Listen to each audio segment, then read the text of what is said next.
Fala galera, bom dia, boa tarde, boa noite. Não sei a hora que vocês estão vendo esse vídeo. Aqui é boa noite, para ser mais preciso, às 10h30 da noite. Encontrei um tempinho para poder gravar esse vídeo para vocês. O cenário tá um pouco diferente, que eu tô gravando da varanda da minha casa. Então essa aqui é a parede feia. Meu nome é Felipe, mais uma vez, sejam muito bem-vindos à bagunça aqui do canal. Hoje a gente vai começar o capítulo 4 da Era do Capital, do Hobsbawm. Esse trabalho é um resumo do livro A Era do Capital. A ideia é fazer um resumo da coleção toda. Tem uma playlist aqui no canal com a Era das Revoluções já toda completa, destrinchada por capítulos e partes. E também, né, a da Era do Capital, que é esse que eu estou fazendo, está crescendo. Vou deixar as duas aqui. Se você tiver interesse, dá uma conferida.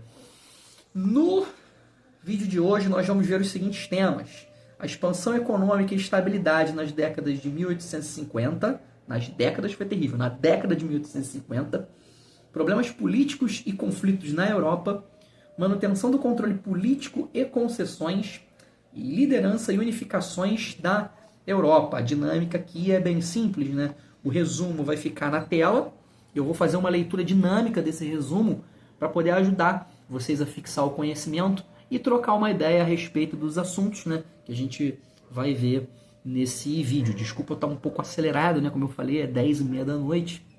Foi o tempinho que eu encontrei para poder gravar, tive um dia bastante cansativo. Então, galera, sem mais enrolações, deixa eu começar aqui a leitura. Vamos lá.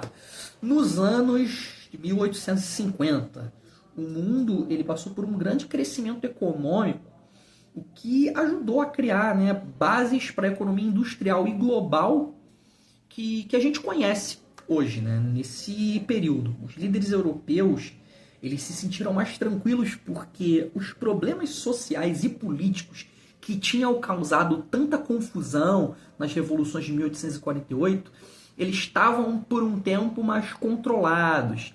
E isso aconteceu graças à prosperidade e uma administração mais eficiente, né? As políticas e as instituições daquela época ajudaram o capitalismo a crescer, e a imigração, junto com o emprego pleno, fez com que as pessoas ficassem menos insatisfeitas, né? No modo geral, né? Só que esses problemas políticos não foram assim totalmente resolvidos, né? E no final da década, eles voltaram a ser preocupantes e precisavam ser, né, resolvidos, eles precisavam ser enfrentados. No século XIX, a política na Europa estava cheia de tensões, né, tanto dentro dos países quanto entre os países, né. Dentro das nações havia um forte movimento de pessoas que queriam mais liberdade, né, direitos e participação no governo, o que é chamado de liberalismo e democracia radical. Mas, ao mesmo tempo, muitos grupos, né, dentro desses países também queriam se separar e formar os seus próprios países independentes, né, como na Alemanha, na Itália e outras regiões que eram controladas por impérios maiores, como os impérios foi terrível, né? Como o Império dos Habsburgos, né? O Império Otomano e também o Império Russo. Esses desejos por mais liberdade e por independência, muitas vezes eles geravam conflitos. Por exemplo, quando a Alemanha e a Itália elas se unificaram, isso foi um grande desafio para o Império dos Habsburgos, né? Que tinha muito, mas muito poder na Europa. Essas unificações, elas mexeram com o equilíbrio de poder na região, especialmente em relação à Confederação Germânica e o papel da Prússia e da Áustria, que eram duas grandes forças dentro dessa confederação. Então, as tensões políticas internas de cada país acabavam meio que se misturando com questões internacionais, levando a conflitos que, assim, acabaram impactando toda a Europa. As unificações da Alemanha e da Itália, foram os exemplos que eu falei, acabaram levando a guerras, né? Porque elas mexeram muito com as fronteiras da Europa, e isso não agradou as outras potências. No caso da Itália, ela precisava tirar os Habsburgos né, do norte italiano para poder se unificar. Já na Alemanha, havia uma grande dúvida sobre como a Prússia e a Áustria se encaixariam nessa nova Alemanha, né? E o que ia acontecer com os pequenos estados alemães. Essas mudanças políticas e de território estavam ligadas a conflitos internos, né? Com regimes bastante conservadores, tentando segurar a onda de ideias liberais, né? E democráticas que estavam crescendo, que estavam se expandindo. Depois dos anos de 1850, os governos na Europa eles começaram a enfrentar novos problemas políticos, né, dentro dos seus próprios países. A classe média liberal e alguns democratas radicais eles estavam agitados, além dos trabalhadores começando a se organizar, né? Essas agitações elas não eram assim tão explosivas quanto as revoluções anteriores, mas ainda davam bastante dor de cabeça para os governantes. Além disso, a derrota de países poderosos como a Rússia na Guerra da Crimeia e o Império dos Habsburgos na Guerra Italiana deixou assim esses governos mais frágeis, né? e mais propensos a sofrer com o descontentamento do povo. Afinal, as estruturas estavam sendo abaladas. Um episódio importante aconteceu na Prússia em 1861. O parlamento liberal foi eleito, mas o rei da Prússia ele não estava feliz com isso, né? E para manter o poder nas mãos da monarquia e enfrentar essa ameaça liberal, o rei nomeou um cara bastante conhecido por muitos, Otto von Bismarck, né? Que era um político conservador, como o primeiro-ministro. O Bismarck passou a governar desafiando o parlamento liberal e reforçando a autoridade do rei contra essas ideias liberais, né, que estavam em expansão. Na década de 1860, os governos em várias partes do mundo, principalmente na Europa, eles estavam ficando mais espertos, né, em como manter o controle e manipular a política. Eles começaram a ouvir mais as demandas do povo, especialmente no oeste da Rússia, o que levou a algumas reformas e uma política mais liberal. Em países como Inglaterra, Escandinávia e os Países Baixos, onde haviam assim constituições parlamentares, os governos eles conseguiram manter o apoio da população. Um exemplo disso foi a Reforma Britânica de 1867, que teoricamente deu mais poder de voto à classe trabalhadora. Teoricamente. Na França, no governo de Napoleão III, começou a sentir a pressão de ter que deixar o sistema imperial mais liberal, ou seja, dar mais liberdade política para as pessoas, né? Já as monarquias que não tinham parlamentos, como a dos Habsburgo, por exemplo, começaram a perceber que precisavam prestar atenção nas opiniões políticas das pessoas e formar alianças para continuar no poder, senão eles seriam derrubados. Na década seguinte, a Europa passou por várias mudanças, principalmente na Alemanha e no Império Austro-Húngaro.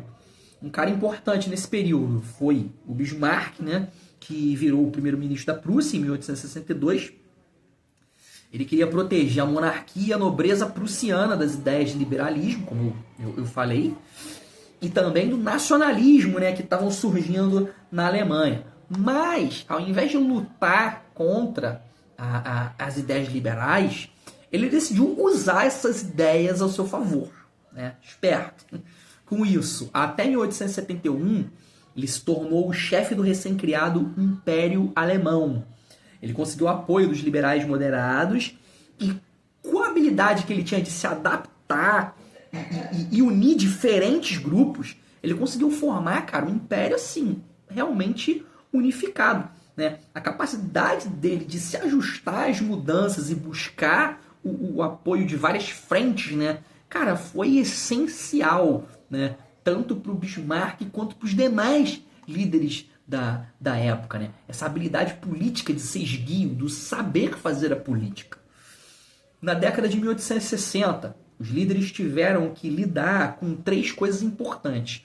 Primeiro, Eles precisavam se adaptar às mudanças políticas e também às mudanças econômicas que estavam rolando. Em segundo, eles tinham que descobrir até onde eles podiam ceder certas questões sem bagunçar o sistema social que já existia.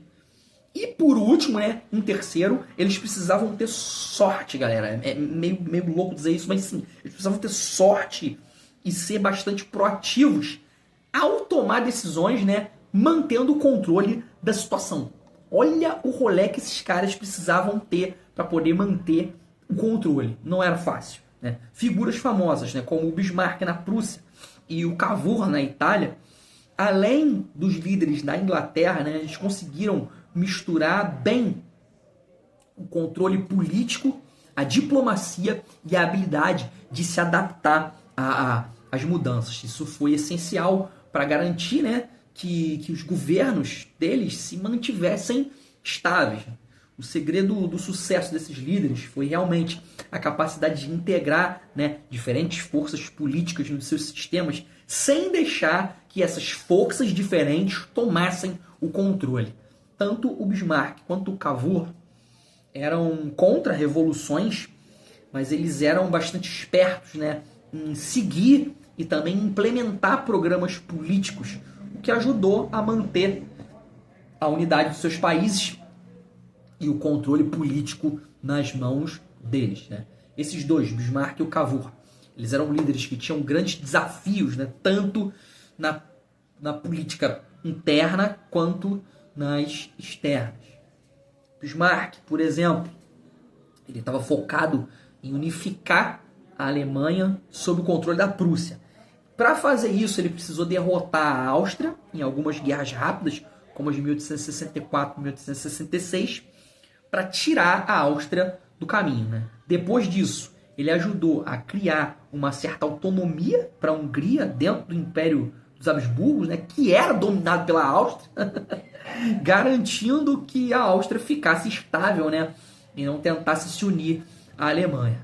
E isso poderia, né, de fato, ameaçar a posição dominante da Prússia, né? Já a vitória, né, do Bismarck sobre a França em 1870 e 71, ela foi assim, vital, ela foi crucial. Essa vitória consolidou o poder da Prússia e tornou a ideia de uma Alemanha unificada sob a liderança prussiana mais aceitável, né, para os outros estados alemães menores, que antes eles eram bastante relutantes com essa ideia.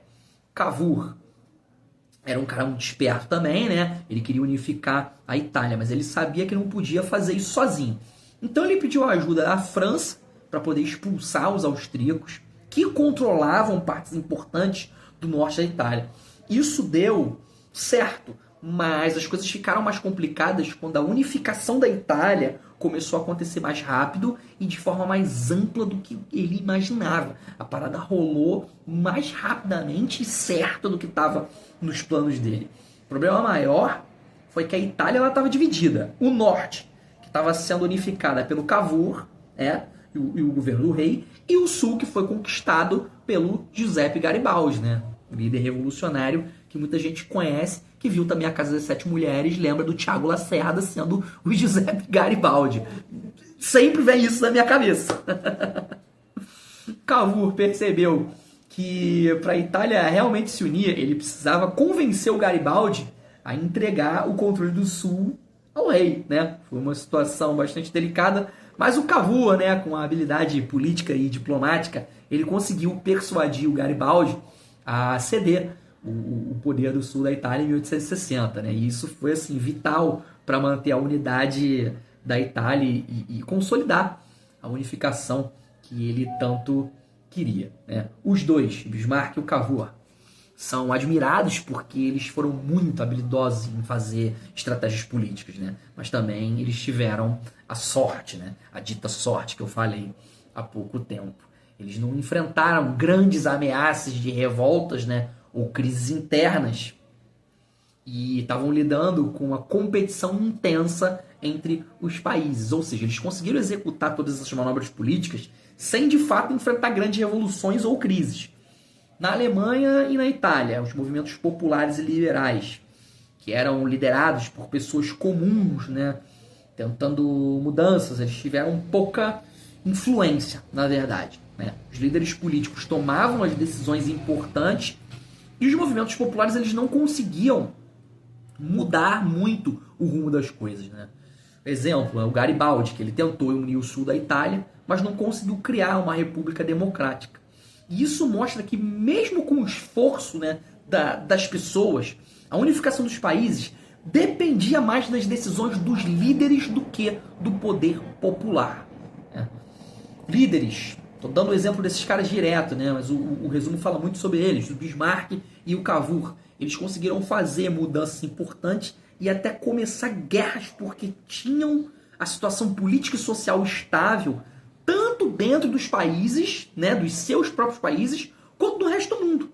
Isso significava que eles podiam implementar mudanças e tomar decisões mais arriscadas sem enfrentar grandes problemas ou revoltas, né? Essa estabilidade ela ajudou muito a fazer com que as transformações fossem mais suaves e menos caóticas. Galera, pontos importantes do resumo de hoje. A década de 1850 foi marcada por uma grande expansão econômica que estabeleceu as bases para uma economia industrial global e ajudou a mitigar temporariamente problemas sociais e políticos na Europa.